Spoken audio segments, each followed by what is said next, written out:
আজকে যে ব্যাপারটি যে ঘটনাটি ঘটেছে, ইতিমধ্যে সোহেল রানা নামক মারিয়াম প্রিন্টার্সের সে আমরা যতটুকু শুনেছি জানি জামায়াত ইসলামী কর্মী বলে তার হয়তোবা পদ পদবিও রয়েছে।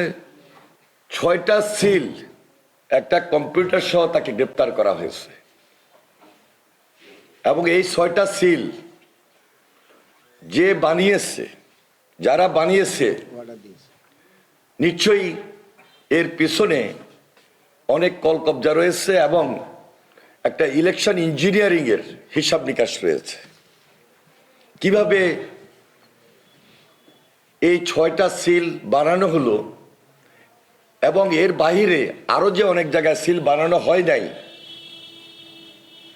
সেটা প্রশাসনকে অবশ্যই আরো খুব সতর্ক এবং সজাগ থেকে প্রকৃতভাবে কোথায় কোন জায়গায় এই ধরনের জালিয়াতি হচ্ছে আগে থেকেই ব্যবস্থা নিতে হবে।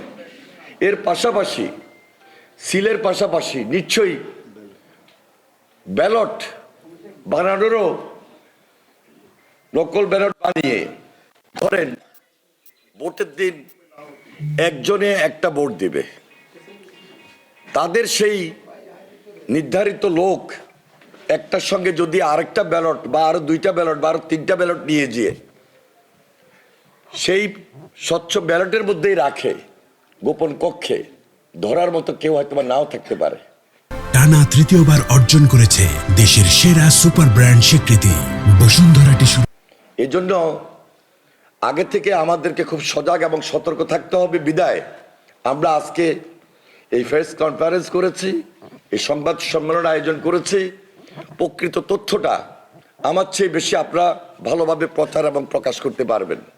যেহেতু প্রশাসন তাদেরকে গ্রেপ্তার করেছে, এর পিছনে কার ইন্ধন, কোন প্রার্থীর ইন্ধন, কোন নেতার ইন্ধন, কিভাবে এই 6টা সিল বানানো হলো, এটা খুঁজে বের করতে হবে এবং দৃষ্টান্তমূলক শাস্তির ব্যবস্থা করতে হবে। তাছাড়া প্রত্যেক কেন্দ্রে কেন্দ্রে জাল ভোট যেন না হইতে পারে, প্রত্যেক কেন্দ্র কেন্দ্রে যেন এই ধরনের জালিয়াতি না হইতে পারে, এর ব্যবস্থা গ্রহণ করতে হবে এবং সরকারকেই, নির্বাচন কমিশনকেই এই উদ্যোগ গ্রহণ করতে হবে, প্রশাসনকে উদ্যোগ নিতে হবে। কারণ তারা আজকে বাংলাদেশের কিছু সিলেক্টেড জায়গায় বিভিন্ন ধরনের কথাবার্তা বলে যেভাবে উত্তেজনা সৃষ্টি করতেছে, এই ব্যাপারে আমাদেরকে আরো বেশি সজাগ থাকতে হবে।